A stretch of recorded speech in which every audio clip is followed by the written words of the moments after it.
میں احمد ہوں، میرٹھ کے قریب لاہور، اسلام آباد موٹر وے پر میرا ایک چھوٹا سا ہوٹل ہے۔ لوگ اسے احمد دا ڈھابا کہتے ہیں، حالانکہ میں نے کبھی اس کا کوئی نام نہیں رکھا۔ بس ایک سادہ سی جگہ ہے جہاں ٹرک ڈرائیور، مسافر اور رات کے راہی آتے ہیں۔ چائے کی کیتلی سے اٹھتا دھواں، دال کی ہنڈیاں اور تندور سے نکلتی روٹیوں کی مہک، یہی میری دنیا ہے۔ صبح سے رات تک میں یہاں لوگوں کی خدمت کرتا ہوں۔ کوئی کہانی سنانے والا مل جاتا ہے، کوئی خاموشی سے کھانا کھا کر چلا جاتا ہے، لیکن اس رات جو ہوا اس نے میری زندگی کو ہمیشہ کے لیے بدل دیا۔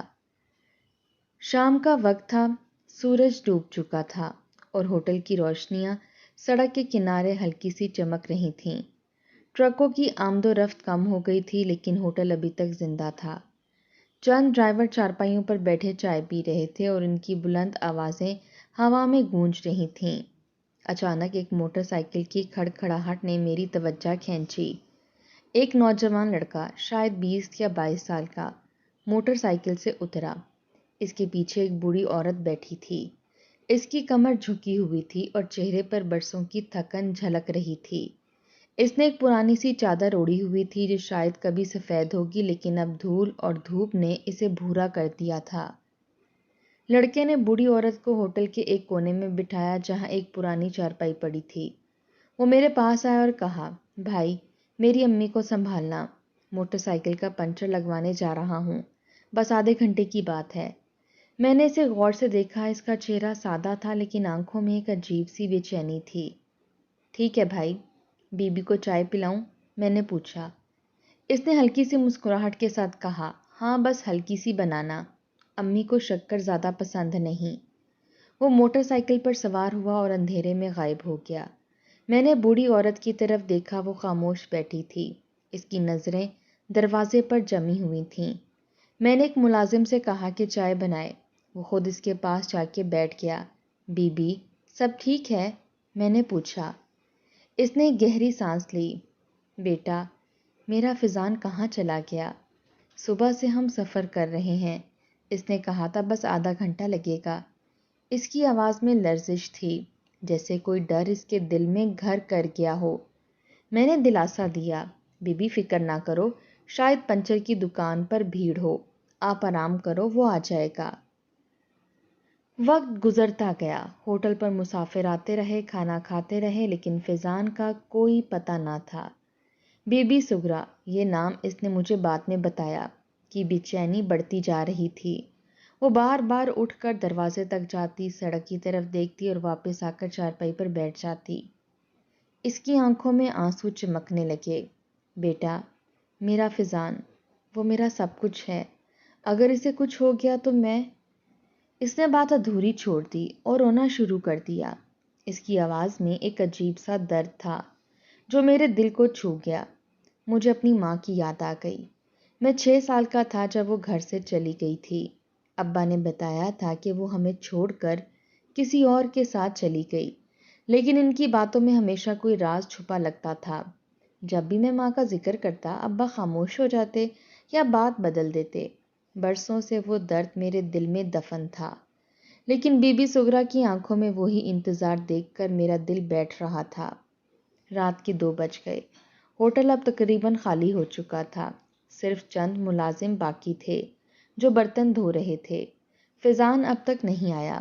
میں نے بی بی سگرا سے کہا، بی بی، آپ یہاں اکیلے نہیں رہ سکتے، میرے ساتھ گھر چلو، کل صبح فضان کو ڈھونڈیں گے۔ وہ ہچکچائی لیکن میری ضد دیکھ کر مان گئی۔ میں نے ہوٹل بند کیا اور اسے اپنی موٹر سائیکل پر بٹھا کر گھر لے گیا۔ میرا گھر میرٹھ کے ایک چھوٹے سے محلے میں تھا جہاں ابا اور میں اکیلے رہتے تھے۔ گھر پہنچتے ہی میں نے دروازہ کھٹکھٹایا۔ ابا، عباس، جو رات کو اکثر جاگتے رہتے تھے، دروازہ کھولنے آئے۔ جیسے ان کی نظر بی بی سگرا پر پڑی، ان کا چہرہ سفید پڑ گیا۔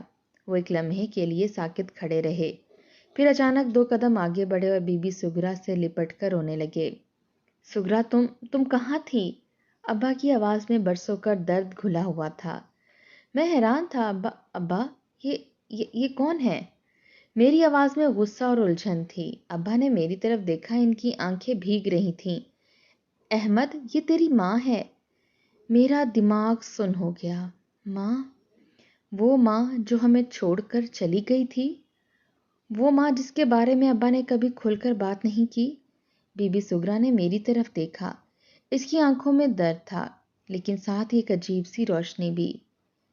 احمد، میرا بیٹا، اس نے آہستہ سے کہا اور اپنے ہاتھ میری طرف بڑھائے۔ میں پیچھے ہٹ گیا۔ نہیں، یہ نہیں ہو سکتا۔ آپ تو ہمیں چھوڑ کر چلی گئی تھیں۔ میرا دل غصے اور دکھ سے بھر گیا تھا۔ ابا نے سر جھکا لیا۔ احمد، یہ میری غلطی تھی۔ میں نے اسے گھر سے نکال دیا تھا۔ تیری ماں نے کبھی ہمیں چھوڑنے کی نہیں سوچی تھی۔ اس رات ہم سب جاگتے رہے۔ بی بی سگرا، میری ماں، نے اپنی کہانی سنائی۔ وہ ایک سادہ سی لڑکی تھی جب ابا سے اس کی شادی ہوئی۔ ہمارا گھر میرٹھ کے اسی محلے میں تھا جہاں ہم اب رہتے تھے، لیکن ابا کے بھائیوں نے، جو زمین اور جائیداد کے لالچ میں تھے، ماں کے خلاف جھوٹ بولا۔ انہوں نے ابا کو کہا کہ ماں کسی اور کے ساتھ بھاگ گئی ہے۔ ابا، جو اس وقت غصے میں تھے، ماں کو گھر سے نکال دیا۔ میں اس وقت صرف 6 سال کا تھا اور میری بہن زارا 4 سال کی۔ ماں ہمیں چھوڑ کر نہیں گئی تھی، اسے زبردستی نکال دیا گیا تھا۔ اس کے بعد ماں نے اکیلے زندگی گزاری۔ وہ لاہور چلی گئی، جہاں اس نے مزدوری کی، لوگوں کے گھروں میں کام کیا اور فیضان کو پالا، میرا سوتیلا بھائی، جو اس کی دوسری شادی سے پیدا ہوا تھا۔ لیکن فیضان کہاں تھا؟ اس کی گمشدگی ایک نیا راز تھی۔ رات گزر گئی لیکن میرا دل بے قرار تھا۔ ماں کی واپسی نے میرے ماضی کے زخم کھول دیے تھے اور فیضان کی گمشدگی نے ایک نیا خوف پیدا کر دیا تھا۔ کیا وہ واقعی پنچر لگوانے گیا تھا یا اس کے پیچھے کوئی اور کہانی تھی؟ رات گہری ہو چکی تھی، لیکن نیند میری آنکھوں سے کوسوں دور تھی۔ میرے گھر کے چھوٹے سے صحن میں، جہاں ایک پرانا پیپل کا درخت برسوں سے خاموشی سے کھڑا تھا، میں، ابا اور بی بی سگرا، میری ماں بیٹھے تھے۔ چاند کی ہلکی سی روشنی صحن میں بکھری ہوئی تھی اور ماں کی آنکھوں میں وہ درد اب بھی موجود تھا جو برسوں سے اس کے ساتھ چلا آ رہا تھا۔ میں ابھی تک اس انکشاف سے سنبھل نہیں پایا تھا کہ یہ عورت جسے میں نے کل تک اجنبی سمجھا، میری ماں ہے۔ لیکن فیضان کی گمشدگی کا خوف میرے دل میں ایک نئی آگ بھڑکا رہا تھا۔ وہ کہاں تھا؟ کیا اسے واقعی کچھ ہو گیا تھا؟ احمد بیٹا، مجھے معاف کر دے، ماں نے آہستہ سے کہا۔ اس کی آواز میں لرزش تھی، جیسے ہر لفظ اس کے دل سے خون نچوڑ کر نکال رہا ہو۔ میں نے تمہیں چھوڑا نہیں تھا، مجھے زبردستی نکال دیا گیا۔ میں نے سر اٹھا کر اس کی طرف دیکھا۔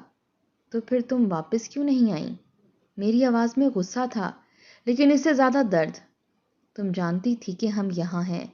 میرٹھ اتنا بڑا شہر تو نہیں کہ تم ہمیں نہ ڈھونڈ سکتی۔ ابا نے سر جھکا لیا۔ احمد، اس میں تیری ماں کا قصور نہیں، یہ سب میری غلطی تھی۔ ان کی آواز بھاری تھی، جیسے برسوں کا بوجھ ان کے لفظوں میں سمایا ہو۔ کیا غلطی تھی؟ میں نے تقریباً چلا کر پوچھا۔ ابا، آپ نے کبھی کچھ نہیں بتایا۔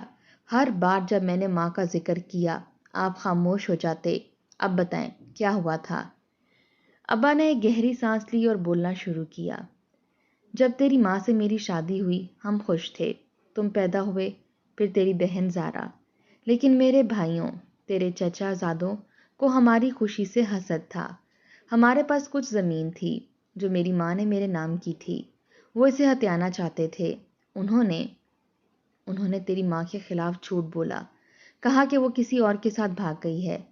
میں اس وقت جوان تھا، غصہ میری عقل پر حاوی ہو گیا۔ میں نے تیری ماں کو گھر سے نکال دیا۔ ماں نے بات سنبھالی۔ احمد، میں نے بہت کوشش کی کہ تم دونوں کو واپس لے لوں، لیکن تیرے ابا کے بھائیوں نے مجھے دھمکیاں دیں، کہا کہ اگر میں واپس آئی تو تم دونوں کو نقصان پہنچائیں گے۔ میں ایک عورت تھی، اکیلی، بے بس۔ میں لاہور چلی گئی۔ وہاں میں نے مزدوری کی، لوگوں کے گھروں میں برتن مانجھے، کپڑے دھوئے۔ پھر فیضان آیا۔ فیضان؟ میں نے پوچھا، وہ کون ہے؟ ماں نے ایک لمحے کے لیے نظریں جھکائیں۔ وہ میرا بیٹا ہے، تمہارا سوتیلا بھائی۔ میری دوسری شادی ہوئی تھی، لیکن وہ آدمی بھی اچھا نہ نکلا۔ فیضان ہی میری زندگی کی واحد امید تھا۔ میں چپ رہا۔ میرا دماغ ماضی اور حال کے درمیان جھول رہا تھا۔ میری ماں، جو برسوں سے غائب تھی، اب میرے سامنے بیٹھی تھی۔ لیکن فیضان کہاں تھا؟ اس کی گمشدگی نے میرے دل میں ایک عجیب سا خوف بھر دیا تھا۔ صبح ہوئی، سورج کی پہلی کرن صحن میں پھیلی، لیکن میرے دل کی بے چینی کم نہ ہوئی۔ میں نے ماں سے کہا، بی بی آپ آرام کرو، میں فیضان کو ڈھونڈتا ہوں۔ ماں نے میرا ہاتھ پکڑ لیا۔ احمد، وہ میرا سب کچھ ہے، اسے ڈھونڈ لاؤ بیٹا۔ میں نے سر ہلایا اور موٹر سائیکل نکالی۔ میرٹھ کا چھوٹا سا بازار صبح کے وقت گہما گہمی سے بھرا ہوتا ہے۔ میں نے سب سے پہلے اس پنچر کی دکان کی طرف رخ کیا جو موٹر وے کے قریب تھی۔ دکان کا مالک ناصر میرا پرانا دوست تھا۔ ناصر، کل رات کوئی لڑکا موٹر سائیکل کا پنچر لگوانے آیا تھا؟ میں نے پوچھا۔ ناصر نے سر کھجایا۔ ہاں، ایک لڑکا آیا تھا، فیضان نام تھا۔ اس نے پنچر لگوایا اور چلا گیا۔ کہا کہ اس کی امی ہوٹل پر انتظار کر رہی ہیں۔ پھر وہ کہاں گیا؟ میں نے بے چینی سے پوچھا۔ ناصر نے کندھے اچکائے۔ پتہ نہیں بھائی، وہ تو بس موٹر سائیکل لے کر چلا گیا۔ لیکن اس نے ایک لمحے کے لیے رک کر سوچا۔ ایک بات بتاؤ، جب وہ جا رہا تھا میں نے دیکھا کہ ایک سیاہ رنگ کی گاڑی اس کے پیچھے گئی۔ شاید اتفاق تھا، لیکن مجھے کچھ عجیب لگا۔ میرا دل دھک سے بیٹھ گیا۔ سیاہ گاڑی کس کی تھی؟ پتہ نہیں، ناصر نے کہا۔ یہاں تو گاڑیاں آتی جاتی رہتی ہیں، لیکن وہ گاڑی کچھ مشکوک سی لگی۔ میں نے فوراً موٹر سائیکل سٹارٹ کی اور شہر کے چھوٹے سے تھانے کی طرف بھاگا۔ وہاں انسپکٹر سلیم سے میری جان پہچان تھی۔ میں نے اسے ساری بات بتائی۔ احمد، فکر نہ کر، انسپکٹر سلیم نے کہا۔ ہم فیضان کا پتہ لگائیں گے، لیکن تم نے کہا کہ وہ تیری ماں کا بیٹا ہے، تو پھر یہ بات کچھ گہری لگتی ہے۔ کیا کوئی پرانا جھگڑا یا دشمنی تو نہیں؟ میں نے سر جھٹکا۔ پتہ نہیں سلیم بھائی، لیکن میری ماں برسوں بعد واپس آئی ہے، شاید اس کا کوئی تعلق ہو۔ انسپکٹر سلیم نے اپنے کانسٹیبل کو کچھ ہدایات دیں اور مجھ سے کہا کہ گھر جا کر انتظار کرو، لیکن انتظار میری فطرت میں نہیں تھا۔ میں نے سوچا کہ خود ہی کچھ سراغ لگاؤں۔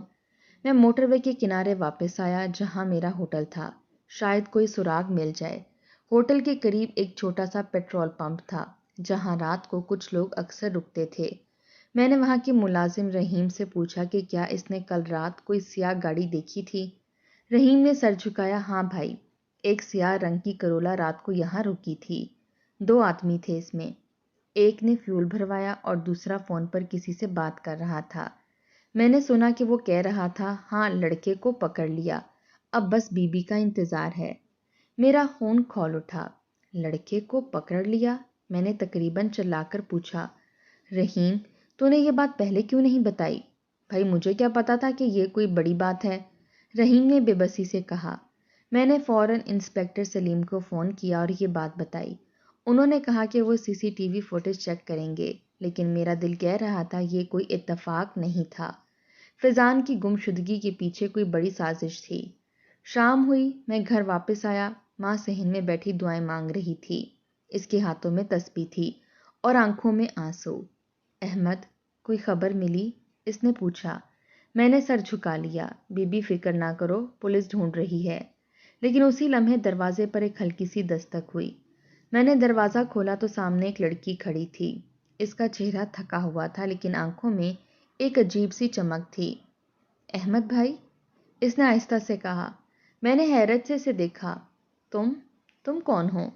اس نے ایک گہری سانس لی اور کہا، میں زارا ہوں، تیری بہن۔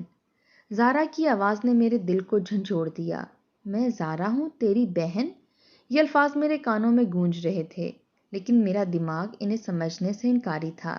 زارا، میری بہن، جو برسوں پہلے ماں کے ساتھ غائب ہو گئی تھی، وہ جو صرف 4 سال کی تھی جب ہم سے جدا ہوئی۔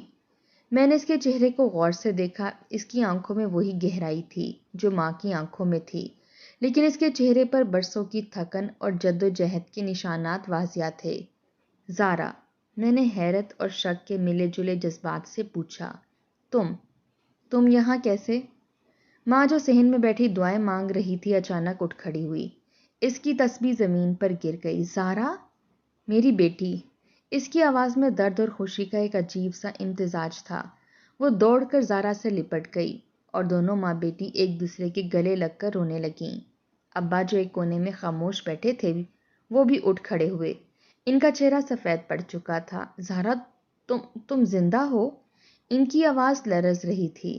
میں نے غصے سے ابا کی طرف دیکھا. ابا یہ کیا ہو رہا ہے؟ پہلے ماں اور اب زارا. آپ نے ہمیں کبھی کچھ کیوں نہیں بتایا؟ زارا نے ماں سے الگ ہوتے ہوئے میری طرف دیکھا. احمد بھائی، یہ سب ایک لمبی کہانی ہے، لیکن میں یہاں فیضان کی وجہ سے آئی ہوں. فیضان؟ میرا دل دھک سے بیٹھ گیا. تم فیضان کو جانتی ہو؟ وہ کہاں ہے؟ زارا نے گہری سانس لی. وہ خطرے میں ہے، اور اس کی گمشدگی، اس کا تعلق ہمارے خاندان کے ماضی سے ہے. ہم سب صحن سے اٹھ کر گھر کے اندر چلے گئے. ماں نے زارا کے لیے پانی کا گلاس لایا اور ہم سب اس کے ارد گرد بیٹھ گئے. زارا نے اپنی کہانی شروع کی. جب ماں کو گھر سے نکالا گیا، میں 4 سال کی تھی. مجھے کچھ سمجھ نہیں آتا تھا. ماں مجھے لاہور لے گئیں، جہاں انہوں نے مزدوری شروع کی. لیکن ایک دن جب میں 7 سال کی تھی، ہمارے گاؤں سے کچھ لوگ آئے. وہ ماں کے چچا زاد بھائی تھے. انہوں نے مجھے زبردستی ماں سے جدا کر دیا. کہا کہ وہ مجھے بہتر زندگی دیں گے. لیکن حقیقت یہ تھی کہ وہ زمین کے تنازع کو ختم کرنا چاہتے تھے.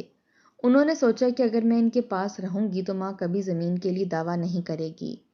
ماں کی آنکھوں سے آنسو بہہ رہے تھے.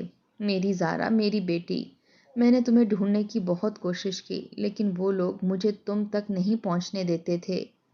زارا نے ماں کا ہاتھ پکڑا. ماں، میں جانتی ہوں، لیکن میں بچپن سے ان کے گھر میں قید سی رہی. جب میں بڑی ہوئی تو میں نے ان سے بغاوت کی. میں لاہور بھاگ گئی اور اپنی زندگی خود بنائی. میں ایک اسکول میں ٹیچر بن گئی، لیکن پچھلے کچھ مہینوں سے مجھے پتا چلا کہ فیضان خطرے میں ہے.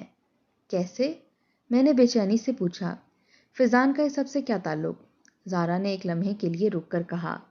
فیضان کو پتا چل گیا تھا کہ ہمارے خاندان کی زمین، جو ابا کے بھائیوں نے ہتھیا لی تھی، اصل میں ماں کے نام تھی. وہ اسے واپس لینے کی کوشش کر رہا تھا. اس نے کچھ کاغذات ڈھونڈ لیے تھے، وہی کاغذات جو ثابت کرتے ہیں کہ زمین ماں کی ہے. لیکن چچا کے بیٹوں کو اس کی خبر ہو گئی. میرا دماغ گھوم گیا. تو تم کہہ رہی ہو کہ فیضان کی گمشدگی یہ کوئی اتفاق نہیں؟ نہیں. زارا نے سر جھکایا. انہوں نے فیضان کو اغوا کیا ہے. زارا کی باتوں نے مجھے ہلا کر رکھ دیا. فیضان، میرا سوتیلا بھائی، جسے میں ابھی تک ٹھیک سے جانتا بھی نہ تھا، ہمارے خاندان کے ایک پرانے جھگڑے کی وجہ سے خطرے میں تھا. میں نے زارا سے پوچھا، تمہیں کیسے پتا کہ اسے اغوا کیا گیا؟ زارا نے اپنا بیگ کھولا اور کچھ کاغذات نکالے. یہ دیکھو، یہ وہی کاغذات ہیں جو فیضان نے ڈھونڈے تھے. اس نے مجھے فون کیا تھا چند ہفتے پہلے. کہا تھا کہ وہ میرٹھ جا رہا ہے ماں کے ساتھ. اسے لگتا تھا کہ وہ ان کاغذات کو عدالت میں پیش کر کے زمین واپس لے سکتا ہے. لیکن کل رات جب وہ پنچر لگوانے گیا، کسی نے مجھے فون کیا. ایک اجنبی آواز تھی. اس نے کہا کہ اگر ہم نے زمین کا دعویٰ چھوڑ دیا تو فیضان کو چھوڑ دیں گے. ماں نے ایک دم سے سر اٹھایا. میرا فیضان، وہ کہاں ہے؟ زارا بیٹی، تم نے پہلے کیوں نہیں بتایا؟ ماں، میں خود اسے ڈھونڈ رہی تھی، لیکن جب مجھے پتا چلا کہ تم احمد بھائی کے ہوٹل پر ہو تو میں فوراً یہاں آئی. میں نے زارا کی طرف دیکھا. تو اب کیا کریں؟ پولیس کو بتائیں؟ زارا نے سر ہلایا. پولیس مدد کر سکتی ہے، لیکن ہمیں خود بھی کچھ کرنا ہوگا. چچا کے بیٹوں نے ایک مقامی بدماش شاہد کو اس کام کے لیے رکھا ہے. وہ میرٹھ کے مضافات میں رہتا ہے. شاہد؟ ابا نے چونک کر کہا. وہ تو میرٹھ کا سب سے بڑا بدماش ہے. اس کے ہاتھوں سے کچھ بھی ہو سکتا ہے. میں نے فیصلہ کیا کہ اب انتظار نہیں کیا جا سکتا. زارا، تم میرے ساتھ چلو، ہم شاہد کے ٹھکانے پر جائیں گے. ماں نے میرا ہاتھ پکڑ لیا. احمد بیٹا، خطرہ ہے، وہ لوگ کوئی رحم نہیں کریں گے. بی بی، میں نے کہا، فیضان میرا بھائی ہے، میں اسے چھوڑ نہیں سکتا. رات کے 9 بج رہے تھے. زارا اور میں موٹر سائیکل پر میرٹھ کے مضافات کی طرف نکلے. شاہد کا ٹھکانہ ایک پرانے گودام میں تھا، جو موٹر وے سے کچھ دور ایک سنسان علاقے میں تھا. زارا نے بتایا کہ اسے ایک دوست سے اس جگہ کا پتہ ملا تھا. ہم نے موٹر سائیکل ایک کونے میں روکی اور پیدل گودام کی طرف بڑھے. اندھیرے میں گودام کی روشنیاں ہلکی سی جھلک رہی تھیں. ہم نے چپکے سے ایک کھڑکی سے اندر جھانکا. وہاں 3 آدمی بیٹھے تھے اور ان کے سامنے فیضان ہاتھ پاؤں باندھے ہوئے زمین پر پڑا تھا. اس کا چہرہ زخمی تھا، لیکن وہ زندہ تھا. فیضان؟ زارا نے آہستہ سے کہا، لیکن میں نے اسے خاموش کر دیا. ہم اکیلے ان سے نہیں لڑ سکتے. میں نے سرگوشی کی. ہمیں پولیس کو بلانا ہوگا. لیکن اسی لمحے ایک آواز نے ہمیں چونکا دیا. کون ہے وہاں؟ ایک درشت آواز گونجی اور ہم نے دیکھا کہ شاید ہماری طرف بڑھ رہا تھا. اس کے ہاتھ میں پستول تھا. میں نے زارا کا ہاتھ پکڑا اور اسے کھینچ کر ایک طرف بھاگا.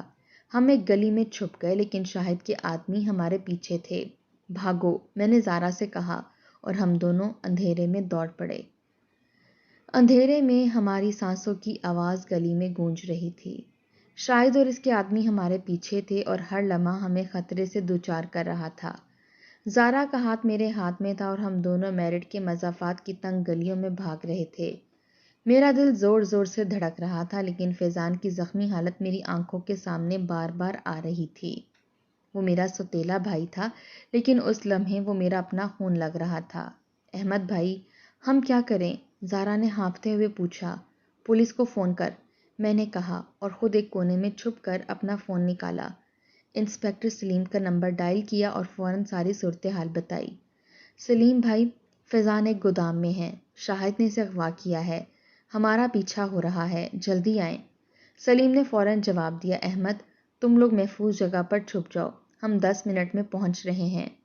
ہم نے ایک پرانی دکان کے پیچھے پناہ لی۔ شاہد کے آدمیوں کی آوازیں ابھی تک قریب تھیں لیکن وہ ہمیں نہیں ڈھونڈ سکے۔ زارا نے سرگوشی کی، بھائی اگر فیضان کو کچھ ہو گیا تو ماں کبھی برداشت نہیں کر پائیں گی۔ میں نے اس کا ہاتھ دبایا، زارا ہم اسے بچائیں گے، بس ہمت رکھ۔ 10 منٹ بعد پولیس کی گاڑیوں کی آوازوں نے گلیوں کو بھر دیا۔ انسپکٹر سلیم اور اس کے کانسٹیبلوں نے گودام کو گھیر لیا۔ میں اور زارا چھپ کر سب کچھ دیکھ رہے تھے۔ پولیس نے گودام پر دھاوا بولا اور کچھ ہی منٹوں میں شاہد اور اس کے 2 آدمیوں کو ہتھ کڑیوں میں جکڑ لیا گیا۔ میں اور زارا گودام کے اندر بھاگے۔ فیضان اب بھی زمین پر پڑا تھا، اس کے ہاتھ پاؤں بندھے ہوئے تھے، اس کا چہرہ زخمی تھا لیکن وہ ہوش میں تھا۔ فیضان، زارا نے چیخ کر اسے گلے لگایا۔ میں نے اس کی رسیوں کو کھولا۔ فیضان ٹھیک ہو تم؟ میری آواز میں بے چینی تھی۔ اس نے کمزور سی مسکراہٹ دی۔ بھائی تم کون ہو؟ میں احمد ہوں، میں نے کہا، تیرا بھائی۔ فیضان نے حیرت سے میری طرف دیکھا لیکن اس سے پہلے کہ وہ کچھ کہتا زارا نے اسے سہارا دیا اور ہم اسے باہر لے آئے۔ پولیس نے فیضان کو فوراً ہسپتال پہنچایا اور شاہد کو حراست میں لے لیا۔ ہسپتال میں فیضان کو ابتدائی طبی امداد دی گئی۔ اس کے زخم گہرے نہیں تھے لیکن وہ تھک چکا تھا۔ ماں اور ابا بھی ہسپتال پہنچ گئے۔ ماں نے فیضان کو دیکھتے ہی اس سے لپٹ کر رونا لگا۔ ماں اور ابا بھی ہسپتال پہنچ گئے۔ ماں نے فیضان کو دیکھتے ہی اس سے لپٹ کر رونا شروع کر دیا۔ میرا بیٹا، میرا فیضان، تم ٹھیک ہو نا؟ فیضان نے ماں کا ہاتھ پکڑا۔ ماں، میں ٹھیک ہوں لیکن وہ کاغذات وہ چھین لینا چاہتے تھے۔ انسپکٹر سلیم ہمارے پاس آئے۔ احمد، شاہد نے سب کچھ اگل دیا۔ اسے تمہارے چچا کے بیٹوں ریاض اور ساجد نے ہائر کیا تھا۔ وہ زمین کے کاغذات فیضان سے چھیننا چاہتے تھے تاکہ تمہاری ماں کبھی دعویٰ نہ کر سکے۔ میں نے غصے سے مٹھی بھینچ لی۔ ریاض اور ساجد، انہوں نے پہلے ماں کو گھر سے نکالا اور اب فیضان کو نقصان پہنچانے کی کوشش کی۔ سلیم نے کہا، ہاں لیکن اب وہ دونوں گرفتار ہو چکے ہیں۔ ہم نے کاغذات بھی برآمد کر لیے ہیں۔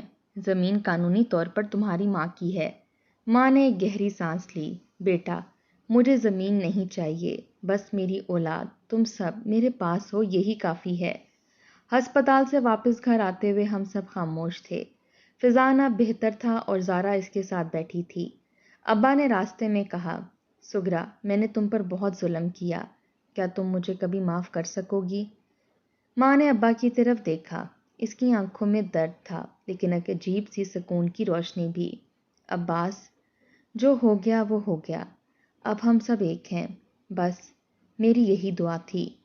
گھر پہنچ کر ہم سب صحن میں بیٹھ گئے۔ عید کا تہوار قریب تھا اور محلے میں تیاریوں کی ہلکی سی گہما گہمی تھی۔ ماں نے فیضان اور زارا کو اپنی طرف کھینچا۔ میرے بچوں، اب ہم کبھی جدا نہیں ہوں گے۔ میں نے خاموشی سے ماں کی طرف دیکھا۔ برسوں کا درد، محرومی اور جدائی اب ختم ہو چکی تھی لیکن میرے دل میں ایک سوال اب بھی تھا، ماں تم نے اتنا سب کچھ کیسے برداشت کیا؟ ماں نے مسکرا کر کہا، بیٹا، ایک ماں اپنی اولاد کے لیے سب کچھ برداشت کر لیتی ہے۔ تم، زارا اور فیضان، تم میری طاقت ہو۔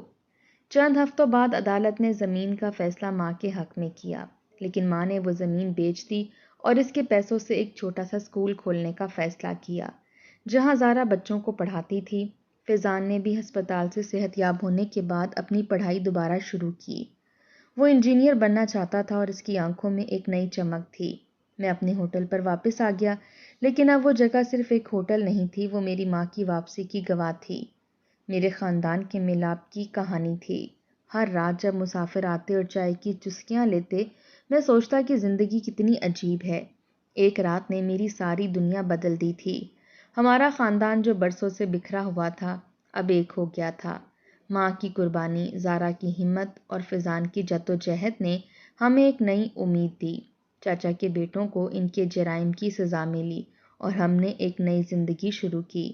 عید کے دن جب ہم سب نے مل کر دعا مانگی، میرے دل میں ایک سکون تھا۔ سب کچھ ختم نہیں ہوا تھا، بلکہ ایک نئی شروعات ہوئی تھی۔ یہ کہانی ایک عام انسان احمد کی کہانی تھی، جو اپنے خاندان کے درد اور محرومی سے گزرا، لیکن آخر میں اسے انصاف اور جذباتی نجات ملی۔ میرٹھ کا وہ چھوٹا سا ہوٹل جو کبھی صرف مسافروں کی پناہ گاہ تھا، اب ایک ایسی جگہ بن گیا جہاں ایک خاندان دوبارہ ملا۔ ماں کی دعاؤں، زارا کی ہمت اور فیضان کی جدوجہد نے ہمیں سکھایا کہ محبت اور ایمان کے سامنے کوئی سازش نہیں ٹھہر سکتی۔